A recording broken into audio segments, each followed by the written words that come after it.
Ok, turma. Boa tarde aí para todos e todas. Vamos iniciar a nossa aula de hoje, da nossa disciplina Neurobiologia do Sono. Então, a nossa aula de hoje é sobre hipersonias.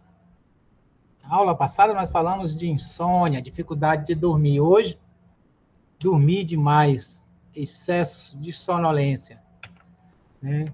Então, a grande questão é saber, né, quando é que esse processo ocorre. Então, para isso, vamos lembrar, né, como é que a gente faz um diagnóstico, né, de um distúrbio de sono. Então, o diagnóstico tem que olhar a história, né, dessa doença, dessas queixas, os hábitos de sono do indivíduo, né, porque muitas vezes o problema está aí, é uma questão comportamental, o ambiente, porque às vezes é o ambiente que prejudica, né, a nossa tanto a possibilidade de dormir ou a facilidade, a questão da regularidade do ciclo sono-vigília, e procurar tanto sinais e sintomas, tanto diurno como noturnos. E também a gente tem que buscar a história familiar, porque algumas patologias nos estudos do sono têm a ver, né, com a questão genética, inclusive, né, algumas hipersonias.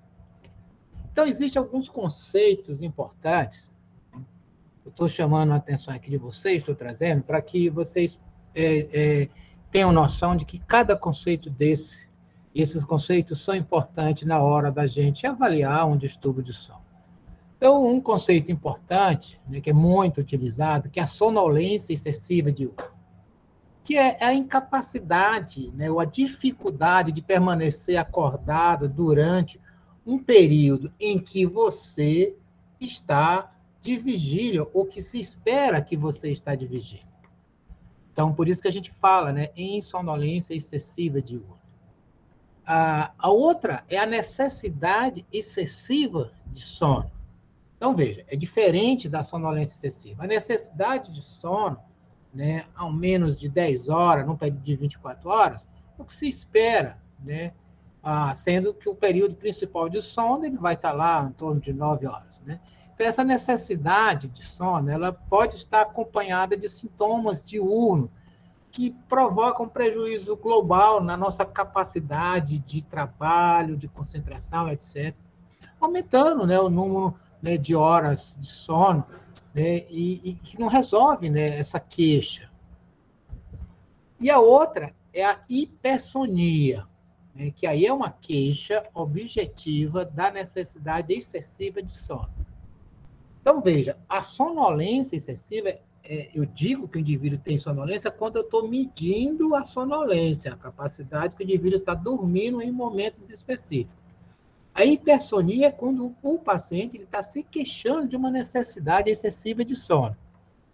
A hipersonolência, ela já vai ser a presença de sonolência excessiva diurna ou a necessidade excessiva, né, de sono. São duas coisas diferentes, né? Porque a necessidade do indivíduo necessita de muito sono, tá?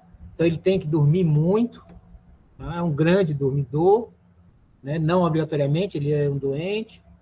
E a outra é a sonolência excessiva, é um indivíduo que, em vez de ele devia estar acordado, em vigília, mas ele está sonolento. O cochilo ele vai ser definido como um período curto de sono, né, durante, né, a fase de vigília. E aí a gente usa também esse termo, né, do dormidor longo, né, ou grande dormidor. Né?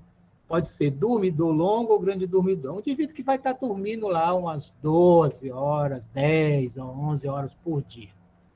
E os ataques de sono. Aqui já é diferente, o cochilo é aquela, você tem a necessidade de dormir e tal. O ataque de sono, o indivíduo, ele entra no cochilo de uma forma abrupta, subitamente, tá? E isso, né, vai fazer, né, com o indivíduo, ele não tem controle, ele realmente, né, ele se torna um pouco sonolento no início, puf, cai e dorme. E eu tenho um outro termo que a gente chama de clinofilia, que é uma tendência a permanecer grandes períodos na cama. Então, veja, não é o sono, o indivíduo não necessariamente ele dorme, mas ele fica muito tempo na cama querendo, né, dormir. Já é diferente, certo? É diferente do indivíduo ficar muito tempo na cama dormindo. E aí, para fazer, né, a gente sempre vai ver os sintomas e os sinais durante o dia. À noite, principalmente, vai ser a dificuldade de dormir ou a presença de comportamentos. Isso é que vai nos interessar bastante. E durante o dia, fundamental vai ser a sonolência, né? Então, no aspecto, para a gente falar disso, eu queria falar um pouco para vocês, antes da gente falar de hipersonia, alguns detalhes da polissonografia, porque eu vou discutir um teste, que é o teste de latência múltipla, que tem a ver com a polissonografia. Então, a polissonografia, esse termo poli, significa diversos biosinais que eu estou detectando, sono, ou seja, durante, né, o sono, e grafia é uma forma de eu elaborar graficamente, por isso que a gente chama de polissonografia. Aqui hoje eu vou falar exclusivamente da polissonografia clássica, ou a polissonografia tipo 1, que é a polissonografia completa. Existem outros tipos que nós chamamos de polissonografia, que são polissonografia com menos sinais. E a gente vai falar dessas em algumas outras patologias.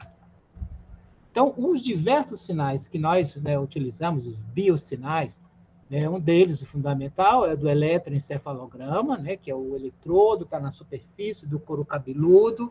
O outro é o eletrooculograma, o eletromiograma, o eletrocardiograma e também, né, os sinais cardiorrespiratórios. Então, isso aqui é durante uma expansão torácica, né? Ou seja, numa inspiração e numa expiração. Inspiração e expiração. Então, a gente está detectando, né, sempre esses sinais, né? O eletroencefalograma, a gente vai utilizar eletrodos que estão na superfície, baseado no sistema 1020, que é esse sistema aqui, o qual a gente utiliza letras para representar a localização, F frontal, C central, O occipital. A numeração significa que ele está, se ele for par, do lado direito, se ele for ímpar, do lado esquerdo. Na polissonografia, geralmente a gente usa como, né, o sistema para, né, ser uma montagem bipolar, ou desculpa, montagem unipolar. Então, eu posso pegar aqui o F4 e fazer uma referência com aqui o que a gente chama de M1. M1, M é de mastoide, então a gente pode colocar aqui no lobo da orelha. Quando é no lobo da orelha, a gente chama de A, né? Quando é no mastoide, né, é M. A gente considera de que aqui o lobo da orelha ele está como se fosse um ponto zero. Ele não tem energia elétrica do corpo, ele não está detectando energia elétrica do córtex. Então, isso aqui seria o zero. Então, eu estou, né, comparando do zero para cá, né? Então, eu sei a diferença de potencial. É isso que eu estou avaliando, né? E aqui o mastoide, que é aqui em cima do osso, que está aqui atrás da orelha, a gente também considera como um ponto neutro. Esses aqui são o que a Academia Americana de Sono, né, recomenda para a gente utilizar na polissonografia. Basicamente, são 2 eletrodos centrais, 2 eletrodos frontais e 2 eletrodos... Desculpa. Né? Então, isso aqui é o recomendado. Então, você tem nos 2 hemisférios, hemisfério direito e hemisfério esquerdo. Né? Aqui é a região, né, do nariz, que a gente chama de násium, e aqui é íneo. Esse aqui é o recomendado. O que é aceitável, que é o mínimo, né, poderia fazer esse, utilizar, né, aqui os eletrodos, os FZ, os centrais, né, ou aqui no caso a linha mediana, né, o FZ, o CZ, o OZ, né, ou o O1, C3 ou F4, C4. A gente, quando está fazendo um eletroencefalograma, a gente precisa ter muita atenção, né, para a gente, inclusive, ver os artefatos, que são, ruídos ou perturbações que ocorrem, né? Então, geralmente, né, a gente faz um registro durante 2 minutos, e aí a gente pede, né, para o sujeito, durante, né, esses 2 minutos, fazer, né, a cada 5 segundos, isso aqui, piscar o olho 3 vezes, falar, tossir, virar a cabeça para a direita, virar a cabeça para a esquerda. Com isso, você vai vendo as interferências, né, e aí você consegue perceber aonde está sendo a interferência e diferenciar essas interferências, né, do real sinal do eletroencefalograma, né, para a polissonografia. A gente também geralmente faz um registro de 2 minutos com o olho aberto, mais 3 minutos com o olho fechado. Isso aqui é importante, né? Por quê? Porque quando eu faço o olho fechado, eu vejo que o sinal aqui na região occipital, né, o olho aberto ele está com sinal de baixa amplitude e alta frequência, quando eu fecho o olho, ele fica com um padrão, né, de baixa frequência, que é um padrão de uma frequência aproximadamente de 10 Hz, que é o que nós chamamos de ritmo alfa. A gente registra, né, aqui novamente, abre e fecha o olho, né, várias vezes para ver se isso você consegue detectar esse sinal, né, na região occipital, se você está tendo realmente um sinal eletrocefalográfico e não é simplesmente ruído que você está detectando. O eletrooculograma, né, a gente coloca os eletrodos, né, da seguinte forma, né? Veja que aqui eu faço uma medida, né, de aproximadamente, né, que eu posso medir aqui, isso aqui está um centímetro ou 1,5 cm, né? E aí eu coloco o eletrodo aqui, tá? Posso colocar o outro eletrodo aqui também, tá? Então, nesse aspecto, né, eu vou conseguir ver se o globo ocular está mais para cá ou mais para lá, mais para cá ou mais para lá, que é isso que a gente faz, né, num encefalograma, num eletrooculograma, né, para ver os movimentos dos olhos. O outro, né, é o registro da atividade muscular. E o recomendado da atividade muscular é pegar a atividade muscular do queixo. Então, a gente coloca, né, um eletrodo central aqui, que vai funcionar como referência, e com a distância de aproximadamente, isso aqui eu tenho 1 centímetro, passo mais ou menos aqui é o queixo, né, dentro do queixo, seria aqui, né, e aqui a 2 centímetros abaixo, né, que seria nesta região aqui, tá? Eu colocaria, né, se eu estiver usando 2 canais, tá? Se eu estiver usando 2 canais, geralmente a gente usa 2, mas a gente pode usar só um. Então, na verdade, eu vou ter esse canal aqui com a referência com esse canal. Então, eu tenho um bem aqui central e outro bem aqui. No caso que o indivíduo, né, tenha barba, a gente mais ou menos faz alguma pequena modificação para conseguir colocar o eletrodo. Por quê? Essa atividade muscular aqui da mandíbula, a gente está constantemente com a boca fechada. Não sei que a gente esteja falando, tal, né? Mas fechar a boca significa que você está com essa musculatura aqui contraída, né? Para você ficar com a boca fechada. E aí, o que ocorre? Se eu ficar com a boca relaxada, essa musculatura aqui, ela relaxa. Então, na hora que eu tiver atonia muscular, eu vou detectar de uma forma muito importante aqui essa musculatura. Geralmente, a gente usa, né, os 2 eletrodos para não ter problema de posição, né? Às vezes você está com a posição mais à direita ou mais à esquerda, tal, e aí isso pode interferir no resultado. Se você tem os 2 eletrodos, isso não ocorre. Então, a polissonografia ela vai servir para a gente fazer isso que a gente chama, né, do estagiamento do sono. Então, você vai definir os estágios do sono. A definição desses estágios do sono, que vai ser a vigília, né, o estágio do sono N1, o estágio N2, o N3 e o estágio R, ou o estágio de sono REM. Isso, né, a gente vai definir para cada situação dessa pelos elementos eletrográficos, eu vou falar isso para vocês ao longo das aulas, e pelas frequências, né? Se eu tenho, né, predominância de delta, teta, alfa, né, e beta. Delta é a frequência muito baixa, de 0 a 4 Hz, teta de 4 a 8, alfa de 8 a 13 e beta acima de 13 Hz até 30 Hz. Então, quando a gente está olhando, né, o que a gente vai procurar são esses elementos. Então, isso aqui, por exemplo, é só o registro eletroencefalográfico. Então, aqui eu tenho, né, atividade elétrica durante a vigília. O que é que eu tenho aqui? Baixa frequência, né? Então, a frequência está baixa, ok? Ou, desculpa, a frequência está alta, desculpa, e tem baixa amplitude. Então, isso aqui é um indivíduo, né, com vigília e atento. Quando você está em vigília relaxada, com os olhos fechados, principalmente na região occipital, você tem esse padrão, que é um padrão típico, né, que a gente chama de ritmo alfa, né, no occipital. Quando a gente entra, né, em N1, o que a gente está na transição da vigília, esse alfa tende a desaparecer e aparecer essas ondas aqui, que a gente chama de onda do vértice, porque elas estão predominantemente presentes, né, nos eletrodos centrais. E no estágio N2 é quando aparece esse tipo de padrão aqui, que são fusos, e estas ondas de alta amplitude, que nós chamamos de complexo K, né, em homenagem ao Cladman. E na fase N3 é quando eu tenho essas ondas lentas, que são ondas de frequências delta ou teta, né, entre 1 a 5 Hz, etc. E durante o sono REM, você tem esse padrão aqui típico, que é o que nós chamamos de ondas dente de serra. Tá? A gente também registra o eletrocardiograma, na verdade, não é exatamente um exame de eletrocardiograma, é apenas uma única derivada. A gente põe um eletrodo, né, o eletrodo negativo aqui na parte superior, e o eletrodo positivo aqui, porque o eixo do coração está mais ou menos nessa posição, né, então vou registrar maior amplitude. A gente pode registrar também movimento, então eu posso botar eletrodos aqui no membro inferior, eletrodos no membro superior, né, para ver os movimentos.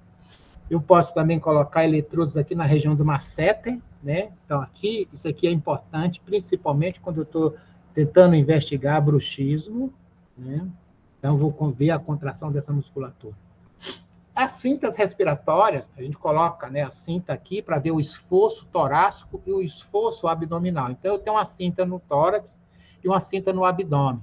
Então, essa cinta no tórax, né, e no abdômen, né, ela é importante. E, além disso, a gente coloca, né, uma cânula no nariz para ver, por exemplo, o fluxo e coloca um termistor aqui na entrada da boca, porque na hora que, se você estiver respirando pela boca, na hora que passa o ar, esse ar ele tem uma temperatura mais elevada, então você detecta a variação. Então, essa aqui é a variação do fluxo nasal, do fluxo bucal, e aqui, né, é exatamente o esforço respiratório. Então, aqui é a saturação de oxigênio, né, que se mede pela oximetria de pulso, pensa que você está tendo essas oscilações com uma redução. Aqui, quando eu tenho, por exemplo, um evento de apneia, em que há uma parada da respiração, né, durante o sono.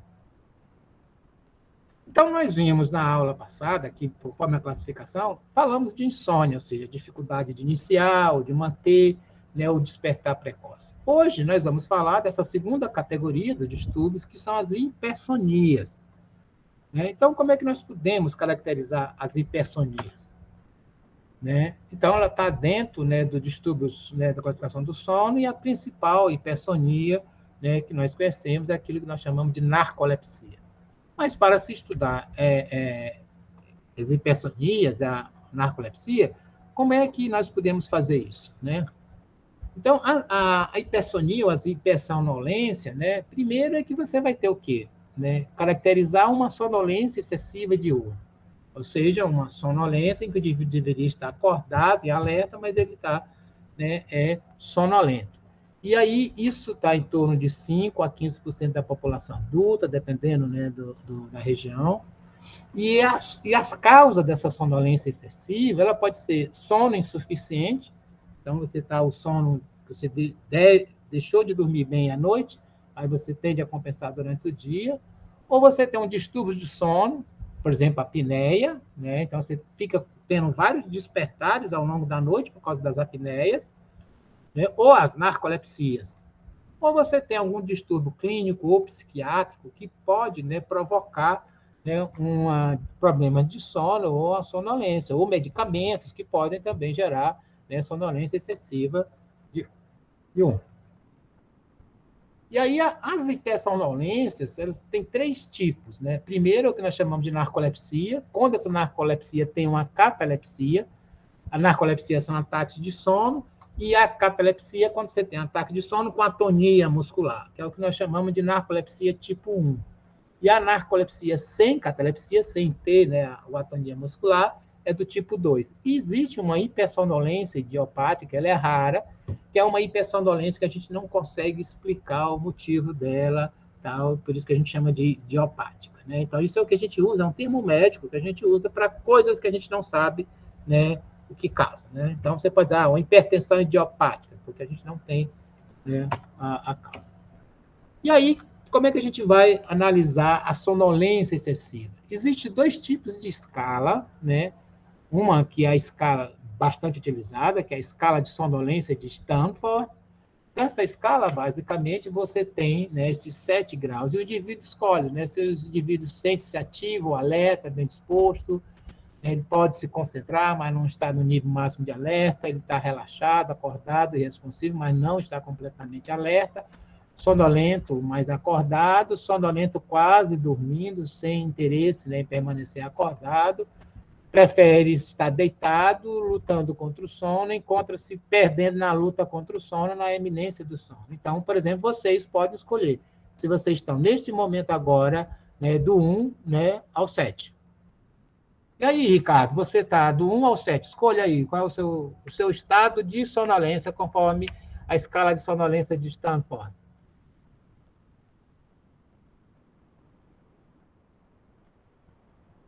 Tá, você está mutado, tá?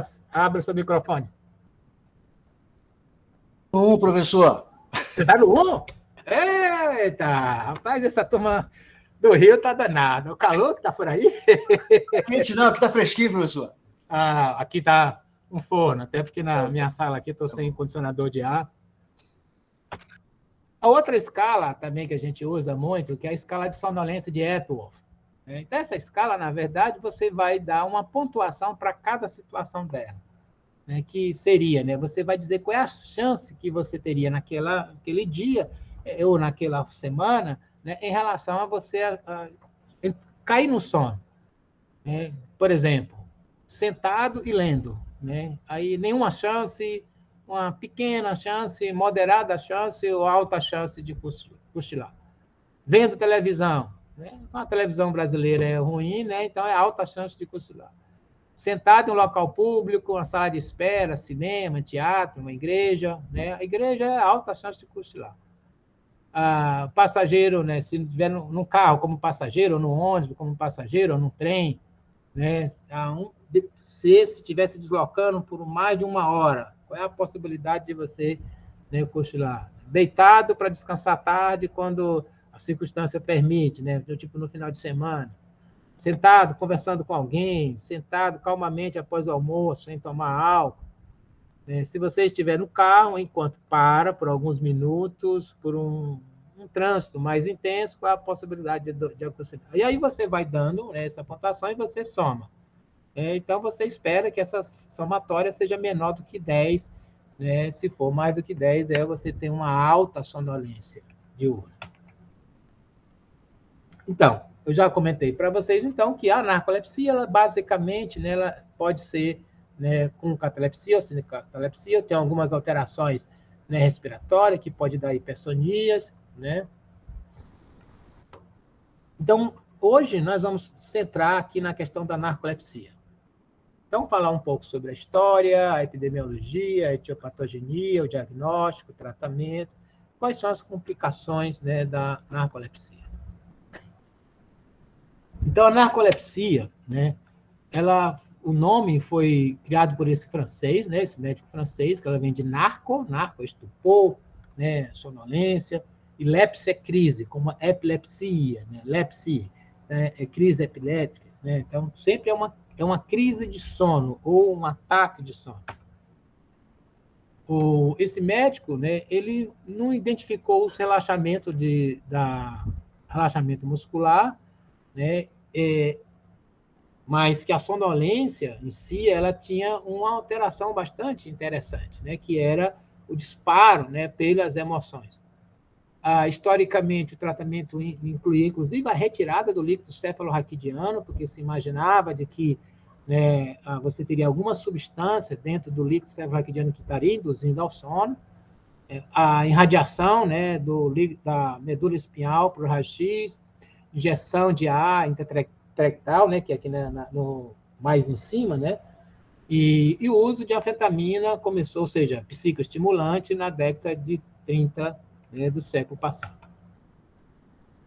Então, hoje a gente sabe que a narcolepsia ela é um transtorno neurológico neurodegenerativo, né, e que vai se manifestar com essa introdução do sono, né, na vigília.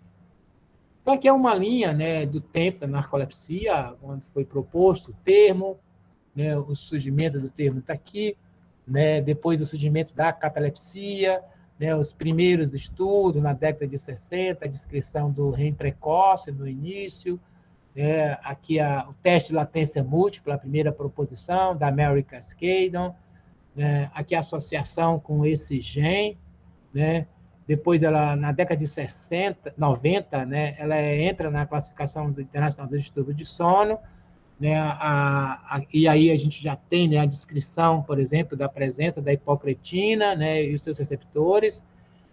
Em 2005, a segunda classificação internacional do distúrbio do sono, ela entra. Em 2009, né, o professor Flávio Aloy, né, organizou um grupo de pesquisadores, do qual eu participei, e nós fizemos, né, a primeira diretriz clínicas para diagnóstico e tratamento de narcolepsia no Brasil, né? Em 2013, teve, né, uma força-tarefa, né, da Mayo Clínico para recomendar diagnóstico e tratamento. Em 2014, com a terceira edição da classificação do distúrbio do sono, né? E, né, em 2020, teve, né, uma revisão da Comunidade Europeia, né, novamente, sobre, né, a reclassificação do transtorno, né, como um transtorno de hipersonolência, né, de natureza do sistema nervoso central. E agora, em 2020, né, foi lançado aquilo que nós chamamos de Consenso Brasileiro de Narcolepsia, que foi uma nova edição, só que atualizada, né, desse trabalho que nós fizemos em 2009, né, 11 anos depois, que é exatamente esse material aqui, narcolepsia, né, do diagnóstico ao tratamento, e que esse material feito, né, e promoção da Associação Brasileira, né, de Sono, e que está disponível em PDF, tanto no site da Associação Brasileira de Sono, bem como eu coloquei já ele no CIGA para vocês acompanharem. Algumas figuras, inclusive, aqui que eu estou apresentando nesta aula, são desse material. Então, acredita-se que a narcolepsia tipo 1, que é a narcolepsia com catalepsia, ela apresenta entre 15 a 50 pessoas por 100 mil habitantes, enquanto a sem catalepsia de 56 por 100 mil. Olha, vamos dizer aqui, se eu tenho de 15 a 50, né, Natal tem aproximadamente, né, 1 milhão de pessoas, né, então aproximadamente, né, isso aqui seria multiplicado por 10, nós teríamos em Natal entre 150 a 500 pessoas com narcolepsia. Aqui a gente tem o quadro típico da narcolepsia tipo 1. Então, isso aqui é de um trabalho, né, que saiu no New England Journal of Medicine, né, alguns anos atrás, é uma revisão sobre narcolepsia. Né? Então, aqui, a criança está aqui, os sintomas iniciam na fase infantil. Então, a criança está aqui, ela está submetida a um forte estímulo emocional. Né? Então, imagine, alguém conta uma piada, alguém diz alguma coisa engraçada, essa criança começa a rir, ela se sente fraca, a face, né, e o pescoço fica como se fosse caindo, os olhos para baixo, ele começa a ter, né, uma fraqueza nos membros inferiores, né, vai sentando nos membros superiores e aí cai, né, e se deita e fica na posição dormindo. E depois, né, desperta, né, rapidamente. Então, isso aqui ele pode ser rápido, de uma forma abrupta, ou ele pode ser lentamente. Pode ser questões de segundo, né, 2, 3 segundos ele fazer isso, ou, né, levar 30, 40 segundos, né, até ele entrar no sono. A gente, a previsão, né, os dados sugerem de que 1,4 casos novos por cada 100 mil habitantes ano, tem uma predominância maior entre homens comparado com as mulheres, né? E o pico, né, da incidência do aparecimento da doença é na segunda década de vida, ou seja, quando você sai a partir dos 10, 11, 12, 13 anos, é o início da fase da adolescência é que você tem os primeiros sintomas narcolépticos. Há uma distribuição diferenciada ao redor do mundo, né? Aqui a gente tem, né, o número, né, de acometidos por 100 mil habitantes. Veja que aqui nos asiáticos, né, aqui na China, né, e e na Coreia um número elevado, né, que é 68, 34, Singapura é o número mais baixo, Espanha 5,2, a Noruega 22, a Europa como um todo, né, 47 por 100 mil habitantes, né? Os Estados Unidos, a estimativa é que está entre 30 a 80, né, pessoas acometidas com narcolepsia por 100 mil habitantes. Professor, isso tem a ver com genética? Provavelmente sim, né? Provavelmente sim. Então, esses lugares que você tem mais mixagem, tal, provavelmente você tem valores mais elevados, né, como nos Estados Unidos. O que se espera é que talvez aqui no Brasil a gente tenha mais dados, né, mais narcolépticos do que nós temos registrado. A gente, então, não tem muita informação da América do Sul porque não existem E dados. tem muita pouca coisa, exatamente. Então, assim, o que é que causa a narcolepsia, né, em termos de fisiopatologia, né? Então, nós vimos lá na nossa aula sobre mecanismos funcionais que a gente tem, né, um grupo de neurônios que são indutores do sono, que é o VLPO, né, aqui na área hipotalâmica anterior, o ventro lateral preóptico, e os núcleos indutores da vigília, o lóculo cerúleus e o dorso medial, que ambos são sinapses inibitórias, né, e esse processo que nós chamamos, né, de flip-flop. E a gente sabe que isso aqui ele é ativado pelo sistema de orexina, e o sistema de orexina ele vai, né, promover uma inibição dos processos que promovem a tonia muscular. Né? Isso aqui, a ativação disso é pela adenosina, e ambos estão manipulados, né, modulados pelo sistema circadiano. Então, o que é que eu tenho? Né? Quando eu estou em vigília, eu tenho uma predominância desse sistema, principalmente aqui de noradrenalina, histamina, serotonina, orexina, enquanto eu estou dormindo, a predominância, né, da adenosina, GABA, galanina, melatonina, tal, e etc. Né? Então, o que a gente vai considerar é que este processo aqui é que vai estar alterado, né? Então, você vai ter mudanças bruscas nessa gangorra. E aí, quando a gente fala da narcolepsia tipo 1, a gente já sabe que isso é decorrência da deficiência da produção desse neurotransmissor, a orexina, ou o receptor da orexina. A narcolepsia tipo 2 pode ser também pela orexina, mas tem alguma coisa a mais que a gente não sabe, que a gente então define ela, tipo 2, como causa desconhecida. E aí, para a gente fazer o diagnóstico, a gente vai ter sonolência diurna e catalepsia como os principais elementos fundamentais. Né? A sonolência diurna a gente vai avaliar, né, pelas próprias escalas, escala de sonolência de Stanford, o de Epworth. A catalepsia é uma história do paciente, a sonolência diurna também o paciente vai falar. E aí essas três coisas aqui importantes que a gente vê na polissonografia, a paralisia do sono, alucinações hipnagógicas, né, e o sono noturno fragmentado. Geralmente esses sintomas, né, os primeiros sintomas em 90 e 94% dos casos, né, é a sonolência excessiva diurna. E aí a queixa principal é essa sonolência, o indivíduo diz que vai dormir com muita facilidade, ele não consegue assistir um filme, ele não consegue ler um livro, ele não consegue se concentrar numa sala de aula, porque geralmente é jovem quando ele começa a ter os sintomas, né? E que isso dificulta, atrapalha ele em sala de aula, tal, e etc.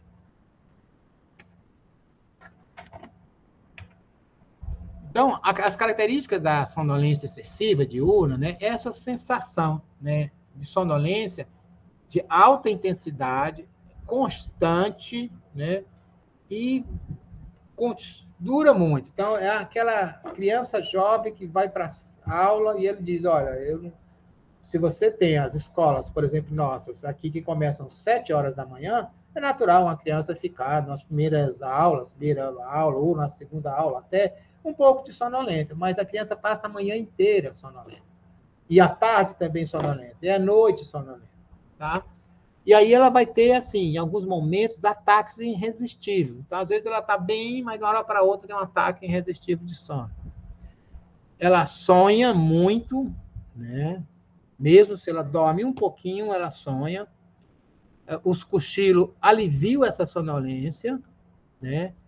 E, né, ela acaba tendo, né, vários cochilos ao longo, né, do dia. E sempre que cochila sonha, professor? O cochilo é o sono curto durante a vigília. Não, mas ela sempre sonha com o cochilo?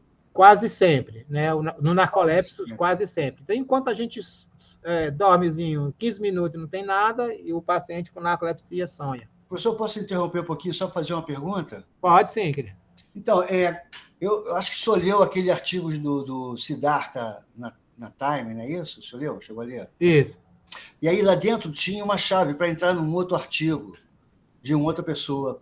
E esse artigo desse cara, ele dizia que o sonho, para o Siddhartha era uma outra questão, né? Uma questão mais imaginática, né? Imagética, né? E o dele, não, ele falava sobre você tomar conta de um espaço que está ligado com o lobo occipital, para não perder o sonho, então tinha uma função de manter aquilo ativo. Entendeu a história? Quando o senhor está falando agora aí, essa história, e o sono REM também descansa, eu fiquei pensando se tem a ver, porque se ele sempre sonha, será que ele não está tomando espaço daquele ponto lá? Tem alguma coisa a ver, professor? Eu não sei, seria difícil, porque na verdade nós estamos falando de um estado que é muito mais patológico do que um estado, né, funcional. Não, mas seria patológico mesmo, ficar sempre tomando conta daquele espaço lá, porque senão outros neurônios de outras vias sensitivas tomariam conta daquele espaço. Sei. Desculpa se eu falei besteira, professor, mas é que... Não sei. Eu teria que pensar com mais calma para ver, ver isso. É uma reflexão que a gente precisa dar uma olhada. Tá bom, obrigado, professor. Né? Essa sonolência, né, ela também vai alterar muito a atenção, né? E essa questão da alteração da atenção vai prejudicar muito, né, a criança no processo de aprendizagem dela. Né? Tá? E aí, a narcolepsia, quando ela tem essa catalepsia. Então, essa catalepsia ela vai ser um episódio súbito, recorrente, e, é claro, reversível, que vai ter na musculatura. Então, ela vai ter atonia, uma fraqueza muscular, que ela ocorre durante a vigília, né? Com exceção da musculatura do diafragma. Não tem alteração respiratória, certo? Quando o indivíduo tem a catalepsia. Então, as características dos ataques, né, você tem, é bem interessante, porque assim, você tem primeiro, né, uma atonia, essa atonia ela é axial, ou ela é perpendicular bilateralmente, então o indivíduo vai caindo, não é assim que o indivíduo cai para frente, ou cai para um lado ou para o outro, não, ele vai desmoronando, né? Basicamente, a melhor forma de dizer assim, desmorona, não é cai, né? Não é como se ele perdesse o equilíbrio. Na verdade, a musculatura antigravitária vai entrando em atonia e você desmorona. Né? Vai ser, né, desencadeado por emoção, riso, tanto susto como raiva, né, mas principalmente, né, emoções de riso. Pode durar até, né, 10 minutos. No início, durante a catalepsia, durante o desmoronamento, boa parte das pessoas continuam, né, com consciência preservada neste processo. Para alguns, não sempre, a capacidade auditiva e de compreensão ela pode se tornar preservada, mas não é 100%. Né? O término súbito e o indivíduo sai, né, sem ter nenhuma confusão mental ou amnésia, o que difere, por exemplo, de uma crise epiléptica. Quando você tem uma crise de epilepsia em que você tem uma hiperatividade de disparos neuronais, né, no córtex cerebral, isso gera, né, uma confusão mental e uma amnésia naquele momento, enquanto que o ataque de catalepsia isso não ocorre. O padrão respiratório também não tem influência, diferente do padrão da epilepsia, geralmente afeta também o padrão respiratório. E aquilo que nós chamamos de alucinações. Né? Então, as alucinações são exatamente, né, nessas interfaces. Então, assim, o que é que eu tenho? Eu posso criar imagem mental qualquer hora. Né? Então, eu posso fechar meus olhos e imaginar o que é que tem nesse diapositivo, imaginar a imagem passada. Né? Isso não é uma alucinação, porque, na verdade, né, eu estou fazendo isso, eu tenho consciência disso. Isso não está sendo gerado por um estímulo externo. As alucinações é quando elas são geradas por estímulo interno, pelo próprio cérebro, e não por estímulo externo. Então, o indivíduo ele pode ter alucinações, né, auditivas, visuais, etc., né, que isso faz parte de determinados sintomas de algumas, né, psicoses. Né? Mas essas alucinações do indivíduo que tem narcolepsia são alucinações que podem ocorrer nesta interface da vigília para o sono e do sono para a vigília. Quando é da vigília para o sono, nessa interface, a gente chama alucinações hipnagógicas. Quando ela é daqui do sono para a vigília, alucinações hipnopônicas.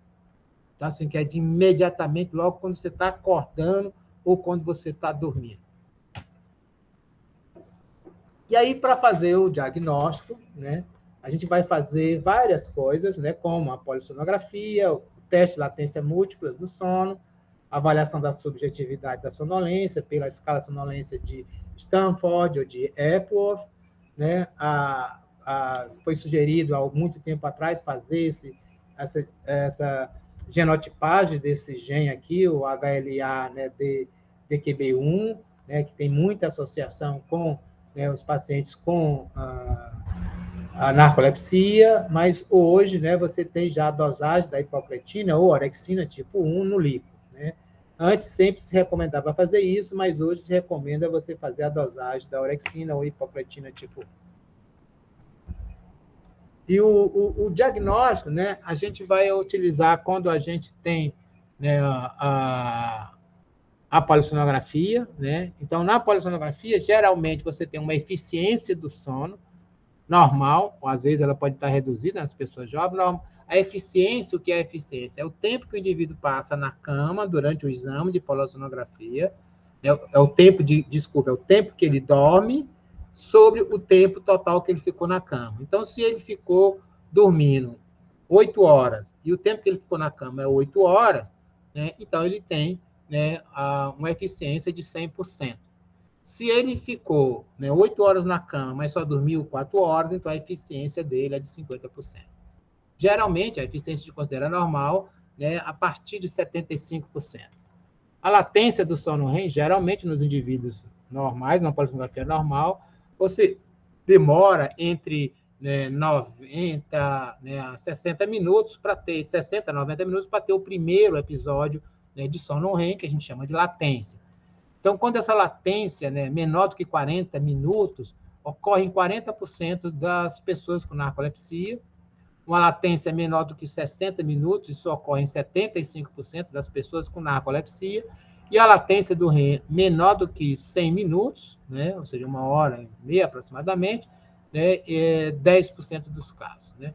Você tem um aumento de despertares, né, um despertar maior, grande, aumento das transições entre o sono e a vigília, o indivíduo dorme, acorda várias vezes, o sono fica fragmentado, aumento do tempo acordado após o início do sono, né? E por isso, por ter muitas essas transições e muito despertar, você acaba aumentando a frequência, né, do estágio N1, que é o estágio de transição. Professor? Diga.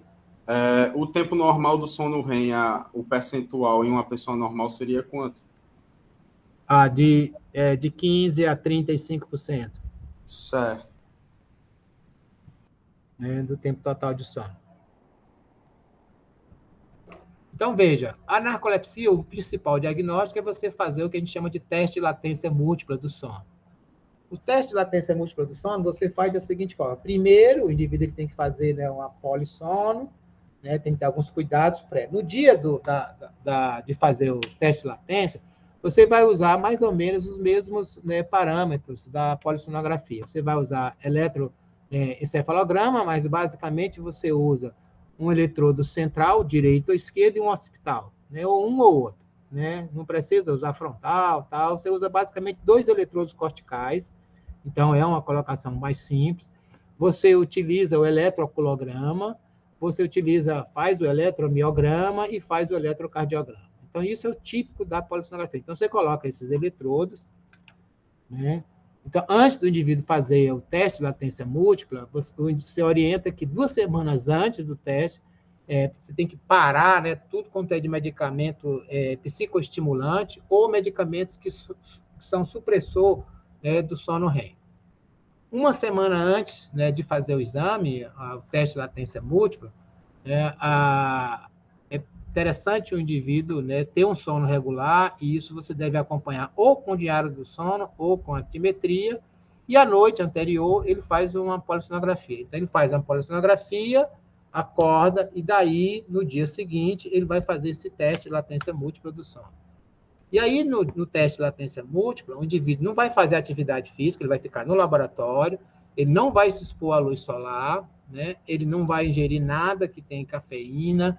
O café da manhã ele vai fazer, né, bem leve, 1 hora antes de começar o exame. Vai fazer um almoço também leve, após o segundo cochilo, porque, na verdade, ele vai fazer, ao longo do dia, de 4 a 5 cochilos, né? E aí, cada cochilo, entre um cochilo e outro, você vai ter um intervalo de 2 horas, né? E aí você começa o primeiro cochilo entre 1 hora a 3 horas após o fim da polissonografia. Então, terminou a polissonografia, né? Aí o indivíduo vai, toma o café, descansa um pouco, aí ele começa. Aí faz o cochilo. Como é que ele faz, né, esse cochilo? Aí você vai fazer, né, o indivíduo está lá com os eletrodos, ele está no quarto, tá na cama, e você vai orientar, né? Ó, por favor, deite calmamente, fique numa posição melhor para você, confortável, deitada, mantenha os olhos fechados e tente dormir. Então, você desliga as luzes, então aí você relata isso como o início do cochilo, e aí esse cochilo, se o indivíduo não pegar no sono, 20 minutos após você desligar a luz, você, né, para o cochilo e pede para o paciente ficar com os olhos abertos, acende a luz, etc. Se o indivíduo pegar no sono, né, certo? Se ele pegar no sono, mesmo que seja 19 minutos depois que iniciou, aí você espera 15 minutos, ele dormir até 15 minutos depois que ele iniciou o sono, né? E aí vai analisar o que é que ocorreu e vai fazer as análises. E o que é que ele vai medir? Ele vai medir 2 coisas importantes, que é a média da latência dos episódios de sono, ou seja, ele vai ter o cochilo 1, o cochilo 2, o cochilo 3 e o cochilo 4. Então, levou quanto tempo para sono, né, para ele dormir, né, no primeiro cochilo, no segundo cochilo, no terceiro cochilo, no quarto cochilo. Aí você faz uma média. E você calcula também o número de ocorrência de episódio de sono REM após o início do sono. Aqui é o Sleep Onset REM Episode, tá? Então, está aqui, né? Esse aqui seria um registro de um episódio. Esse aqui eu tenho apenas, né, aqui 30, né, segundos, em que eu estou vendo aqui os movimentos dos olhos, direito e esquerdo, né? Aqui é os canais centrais, os canais occipitais, o eletrocardiograma, e aqui a eletromiografia. Então, aqui, ó, o indivíduo estava nesta posição aqui, nesta fase, ele está acordado, né? Veja que a atividade, né, muscular aqui, os olhos estão fechados, tem um tremor, atividade muscular. Aqui eu tenho uma baixa amplitude, alta frequência em todos os canais. Quando chegou aqui, ó, dente de serra, movimento dos olhos, atonia muscular, né? Então, aqui é sono REM, né? Então, daqui para cá é sono REM. Então, ele teve um episódio do sono REM, eu sei que isso aqui é 30 segundos, então eu sei que aqui, ó, ele deitou mais ou menos 10 segundos, ele já iniciou o primeiro episódio de sono REM. Então, quando você vai fazer o diagnóstico, né, do teste de latência múltipla, você vai ver, né, aqui, imagina, nesse caso aqui eu tive, ó, o cochilo 1, o cochilo 2, o cochilo 3, o cochilo 4 e o cochilo 5. Né? Então, o que a gente vê? O início do cochilo, daqui 9 horas da manhã, terminou, né, 20. Significa que aqui, ó, se ele começou às 9 e terminou 20, significa que ele não dormiu. O tempo de registro, o tempo total, né, e assim sucessivamente. Então, não teve episódio de sono REM. Né? Aqui eu tive, né, o cochilo, né? O outro também, e assim sucessivamente. E aqui eu tenho as médias, né? Tá?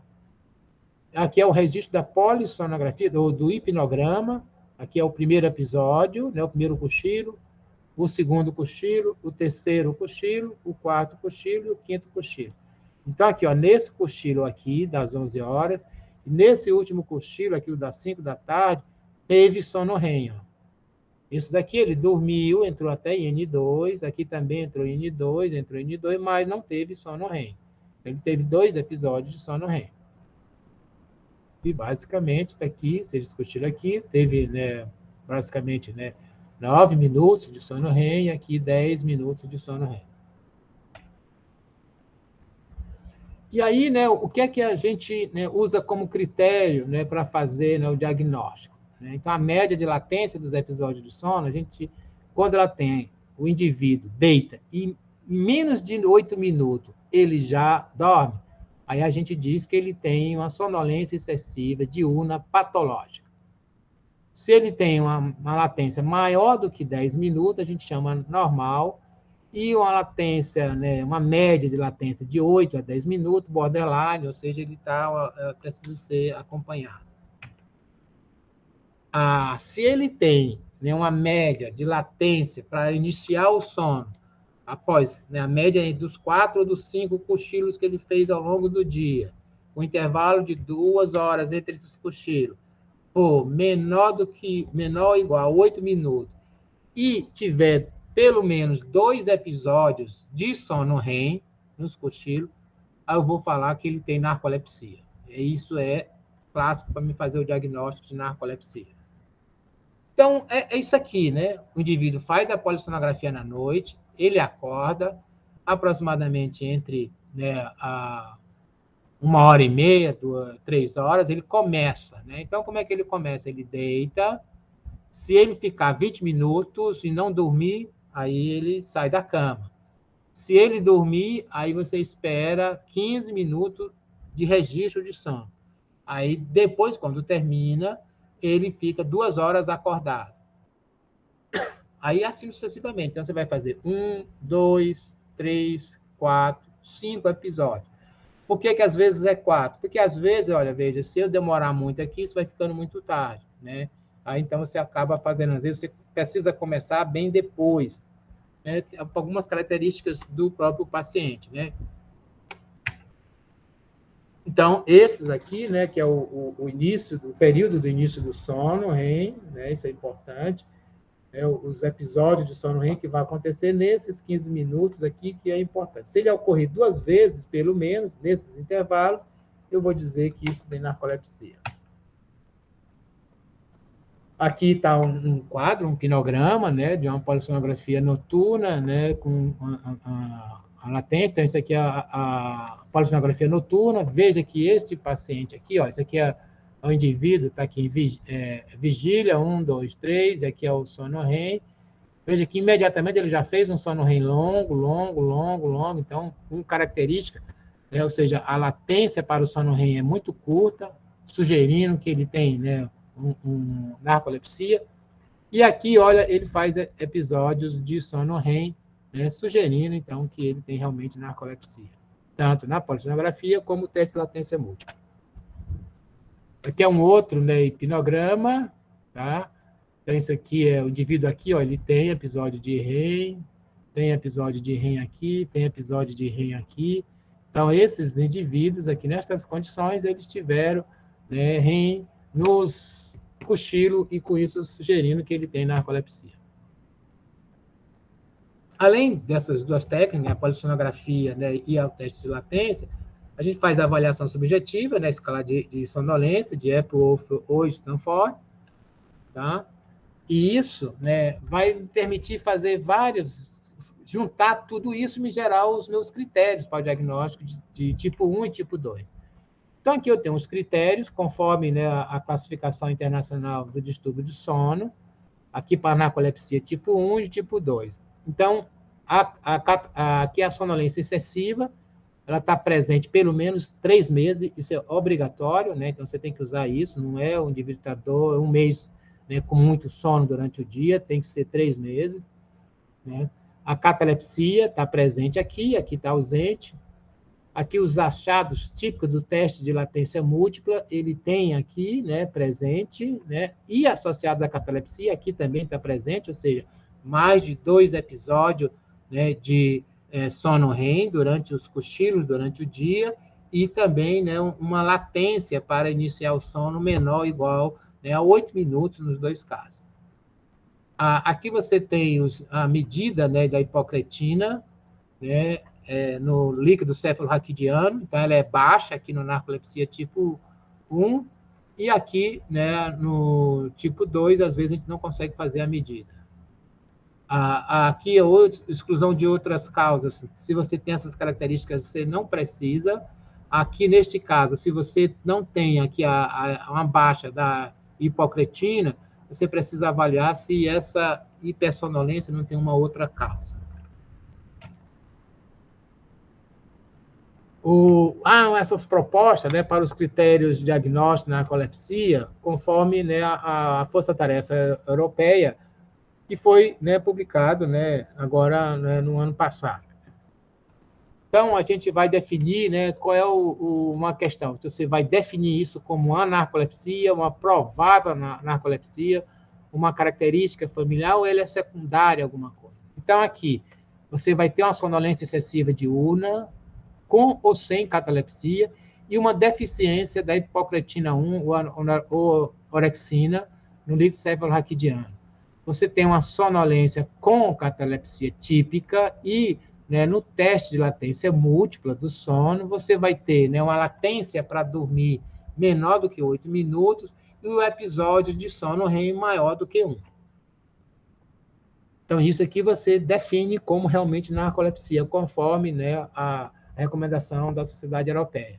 Ela é provável, né, narcolepsia, se você tem sonolência excessiva com catalepsia típica, né, mais o teste de latência múltipla, com latência média menor do que 8 minutos, ou, né, um episódio de sono, mais de um episódio de sono, né, durante a questão de você ter, né, no teste de latência múltipla, né? Aqui é I e aqui é um ou outro, né? A sonolência sem catalepsia típica, né? Mas aqui ela é menor, mas com pouco, né, episódio do sono REM, e a genotipagem para o gene, né, o HDQ-B1, né, 0602, né? E aí, para você tratar, né, a narcolepsia, como é que é o processo? O tratamento na narcolepsia, basicamente, é controlar os sintomas. Você não tem uma resposta de curar o paciente com narcolepsia. Esta é uma das coisas mais difíceis para a gente, profissionais médicos, falar para o paciente. Né? Dizer para ele, olha, infelizmente, né, a gente não tem cura, o que a gente tem é para oferecer reduzir os seus sintomas para melhorar a sua qualidade de vida. Então, imagine, um jovem, né, recebeu a notícia dessa, e ele vai precisar tomar medicamentos para o resto da vida. Né? Então, o tratamento tem esse objetivo. E aí eu tenho um tratamento comportamental, o tratamento que nós chamamos dos cochilos, as medidas sociais, o suporte psicológico e o tratamento farmacológico. Né? Então, o tratamento, né, porque aquilo que nós chamamos de cochilos, né, o sujeito ele precisa fazer uma programação de cochilos ao longo do dia. Por quê? Porque, na verdade, quando o indivíduo cochila, ele reduz a probabilidade dele ter ataques de sono. Então, você orienta que o indivíduo tenha, né, faça cochilos pela, né, amanhã, pela tarde, no início da tarde e tal. Porque com isso o indivíduo tem menos crise. Aqui na universidade, na UFRN, a gente já teve, né, alguns casos, né, de estudantes com narcolepsia, a gente acompanhou. Né? Então, a primeira coisa que a gente fez foi, né, ensinar, né, a esses, né, jovens, né, o que era a narcolepsia, explicar para eles qual era a causa, tal. E aí, com isso, orientado o que eles teriam que fazer, por exemplo, cochilo. Então, assim, ó, pegar as matérias nos horários e que antes das aulas ele pudesse ter um cochilo. O setor, inclusive, na época, né, isso foi há 5 anos atrás, aqui da universidade, que faz suporte, né, a pessoas com deficiência, estava, né, criando um ambiente para que essas pessoas pudessem dormir, fazer cochilo, aqui na universidade, antes das aulas, para elas não terem ataques de sono dentro das aulas. Né? As medidas sociais, né, então, assim, evitar trabalhar em turno, né, ou aonde você trabalhar, fazer com que as empresas permitam com que esse trabalhador possa cochilar no local de trabalho, que isso é uma característica, né, da doença dele, ele precisa fazer isso para ele poder trabalhar melhor. E o suporte emocional, principalmente, né, para o paciente, porque a doença começa na juventude. E é claro, é na juventude que, né, na pré-adolescência, tanto os meninos como as meninas estão se impondo, estão num olhar o outro, tal, e é onde eles querem, né, se colocar de uma forma mais especial, e aí começa a aparecer esses sintomas. Então, a criança começa a desmaiar, entrar, a ter catalepsia, dormir facilmente, numa brincadeira. E isso, né, acaba gerando muito bullying para, né, a criança. Então, o suporte, né, psicológico para, né, a criança, para os familiares, para a escola, né, para que a criança possa, né, ter uma vida, né, social o mais, né, normal possível. E o tratamento farmacológico? O tratamento farmacológico, basicamente, né, é o estimulante, né, para controlar a sonolência excessiva diurna. É isso que a gente usa hoje. Né? Tá começando a aparecer e a ser utilizado, né, as drogas que agem sobre os receptores, né, de orexina. E aí, quais são as complicações, né, das comorbidades? Primeiro, né, uma inadequação escolar muito grande. Né? Então, essas crianças que têm narcolepsia, elas acabam tendo um prejuízo, né, pedagógico por causa dos vários fatores, inclusive da dificuldade dela ter atenção. Por isso que você precisa ter o mínimo possível de controle dessas crianças, permitir com que elas tenham cochilo nas escolas, para poder ela ter um bom desempenho. A mesma coisa é a questão profissional, social. E aí tem duas coisas fundamentais, que é o risco de ter acidentes, tanto de trabalho como acidente de trânsito, em decorrência de, né, um ataque de sono. Se já é comum, né, acidente de trabalho ou de trânsito por causa da sonolência, imagine nos pacientes com narcolepsia. E aí as comorbidades, ou seja, alterações que podem ocorrer em decorrências, né, da narcolepsia. Depressão, é muito comum o desenvolvimento de depressão nos pacientes com narcolepsia. Vale lembrar que a depressão ela tem, né, como marcador biológico, né, uma menor latência para sono REM, semelhante, né, à narcolepsia.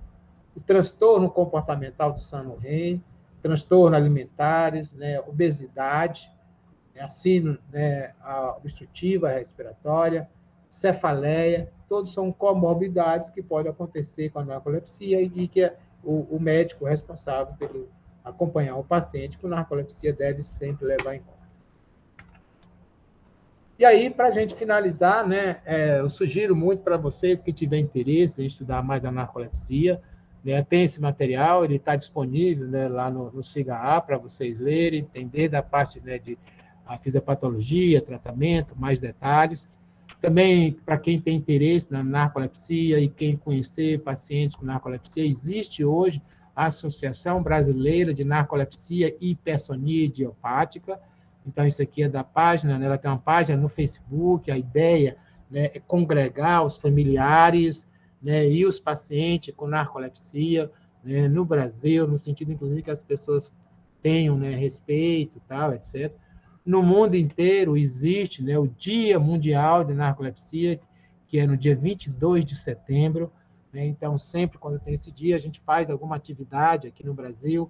Né? Na última vez, neste ano, nós fizemos uma atividade em conjunto com a Associação Brasileira, né, de Narcolepsia e Hipersonia Idiopática, que, inclusive, está, né, lá, não está aqui no diapositivo, mas coloquei no SIGA.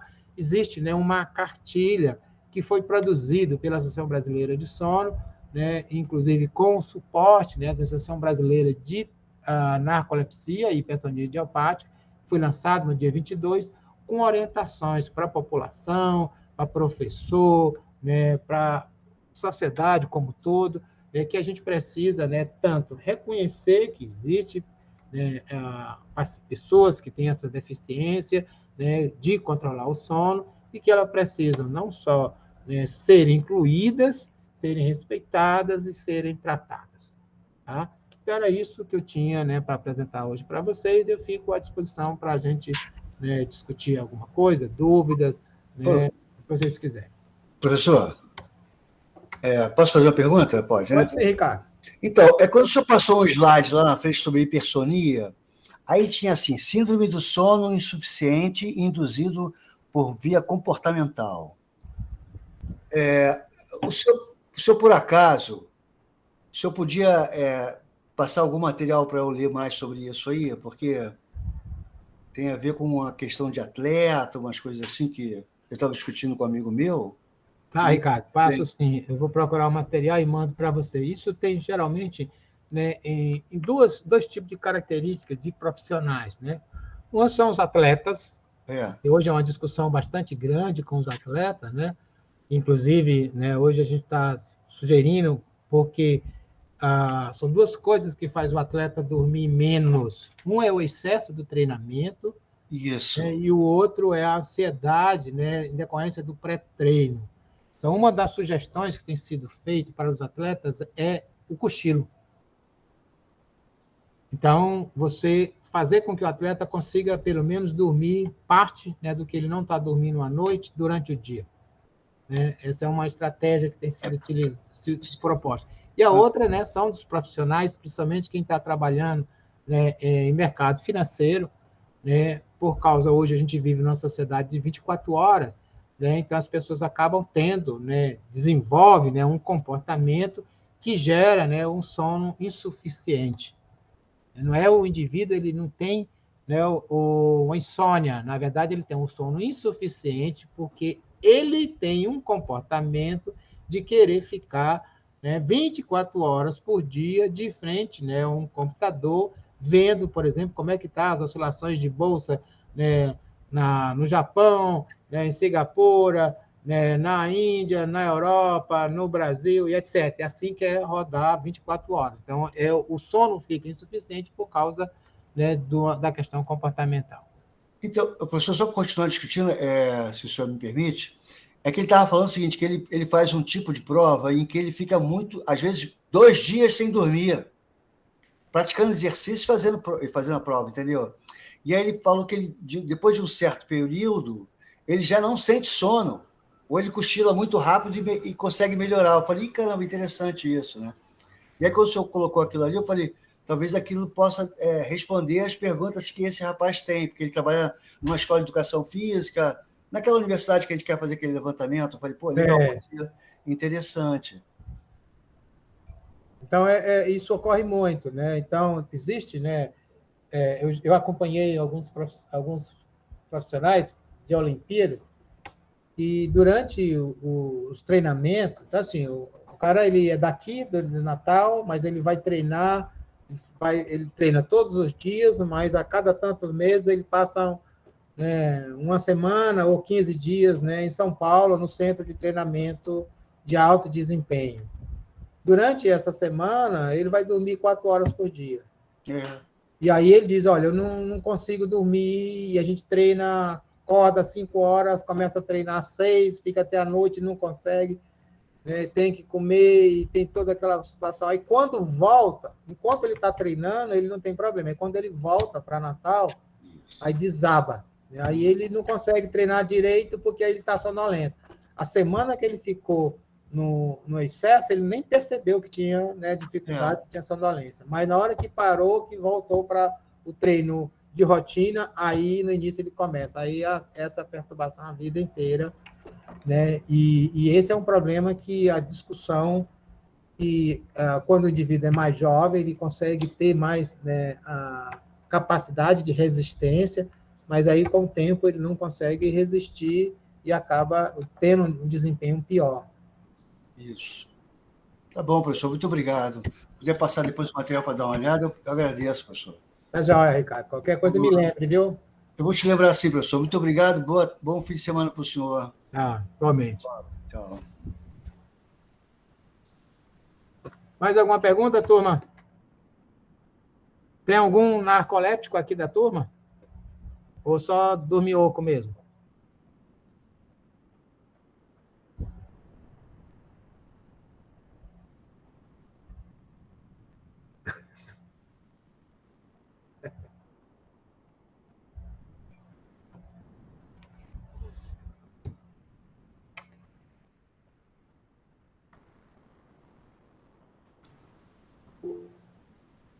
Professor, Diga. você vai falar sobre outros tipos de hipersonias em outras aulas ou é só narcolepsia?